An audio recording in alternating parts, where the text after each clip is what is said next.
నేను చెప్పినటువంటి అంశాలు తీసుకున్న నిర్ణయాలు. వేదిక మీద ఉన్న గౌరవ పెద్దల ఉప ముఖ్యమంత్రి గారు, సహచర మంత్రివర్యులు పొన్నం ప్రభాకర్ గారు, రెవెన్యూ ప్రిన్సిపల్ సెక్రటరీ గారు, ఫైనాన్స్ ప్రిన్సిపల్ సెక్రటరీ గారు, ప్రింట్ అండ్ ఎలక్ట్రానిక్ మీడియా మిత్రులందరికీ మనస్ఫూర్తిగా హృదయపూర్వక నమస్కారం. ఈరోజు గౌరవ ముఖ్యమంత్రి గారి అధ్యక్షతన కేబినెట్ సుదీర్ఘంగా అనేక అంశాల మీద చర్చించిన సంగతి ఇంతకుముందే ఉప ముఖ్యమంత్రి గారు చెప్పారు. అందుట్లో ప్రధానమైంది ఉద్యోగస్తులకు సంబంధించిన సమస్య.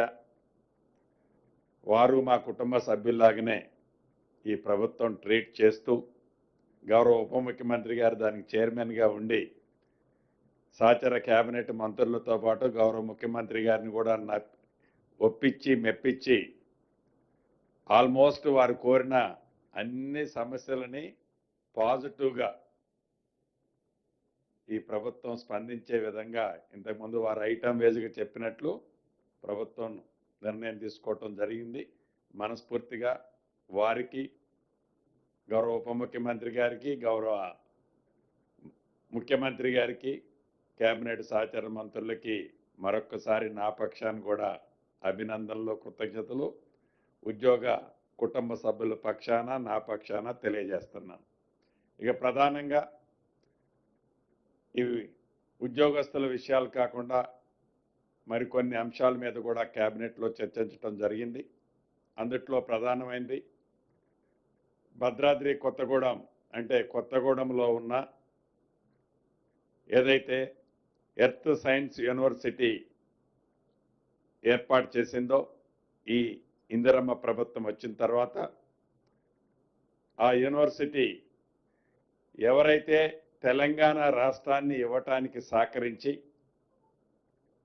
ఈనాడు మన మధ్య నుంచి దూరంగా వెళ్ళిన మాజీ ప్రధానమంత్రి గారు స్వర్గీయ మన్మోహన్ సింగ్ గారి పేరుతో ఆ యూనివర్సిటీ నామకరణం చేసిందని చెప్పటానికి మనస్ఫూర్తిగా కృతజ్ఞతలు ప్రభుత్వానికి తెలియజేస్తున్నాను.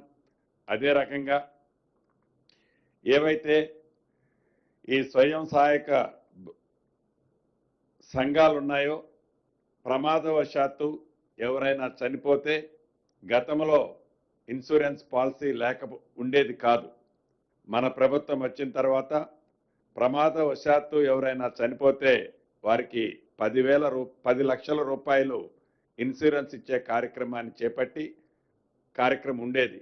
అయితే ఆ ఇన్సూరెన్స్ ప్రీమియం ఇతరత్ర ఓవర్ బర్డెన్ అవుతుందని ఇన్సూరెన్స్ కాకుండా ప్రభుత్వమే ఆ సంఘాల నుంచి ప్రభుత్వ పక్షాన 10 లక్షల రూపాయలు ఇచ్చే కార్యక్రమం చేపట్టాలని కేబినెట్లో నిర్ణయం తీసుకోవడం జరిగింది. గత సంవత్సరం 385 మంది చనిపోయారు.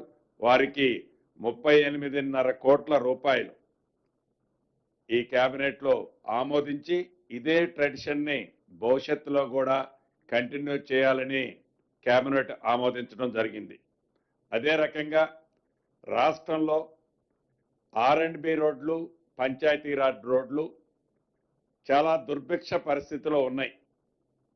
ఆనాడు 10 సంవత్సరాల్లో ఏవైతే నచ్చిన రోడ్లనే వేసుకుంటా వారికి కన్వీనియంట్గా, వారి ఫామ్ హౌజులకి కన్వీనియంట్గా ఉండే రోడ్లనే ఆనాడు వేసుకోవటం జరిగింది.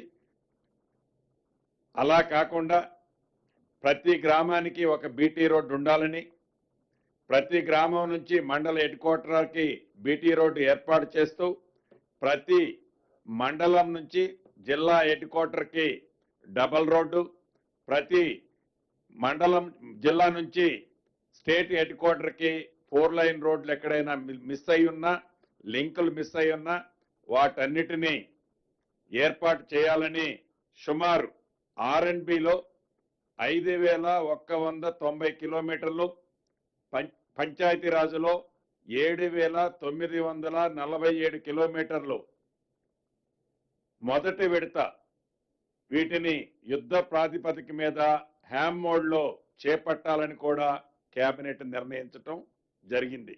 ఇవి 2.5 సంవత్సరంలో ఎగ్జిక్యూషన్ చేసి మెయింటెనెన్స్ 15 సంవత్సరాలు సేమ్ ఏజెన్సీతోనే మెయింటెనెన్స్ చేపియాలని ఈ ప్రభుత్వం చిత్తశుద్ధితో ప్రజల మీద భారం పడకుండా ఉండే విధంగా ఈ హ్యామ్ మోడ్లో యుద్ధ ప్రాతిపదిక మీద ఈ వర్కులు చేయాలని కేబినెట్ తీర్మానించడం జరిగింది.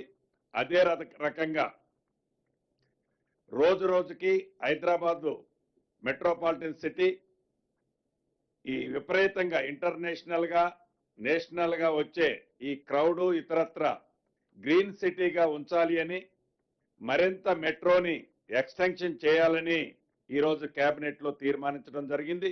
దీంట్లో భాగంగా కారిడార్ 1 శంషాబాద్ ఎయిర్పోర్ట్ నుండి ఫ్యూచర్ సిటీ వరకు 39.6 kilometres, corridor 2 Jubilee bus station నుండి మేడ్చల్ వరకు 24.5 kilometres, corridor 3 Jubilee bus station నుంచి షామీర్పేట వరకు 22 కిలోమీటర్లు రమారమి మొత్తము కలిసి సుమారుగా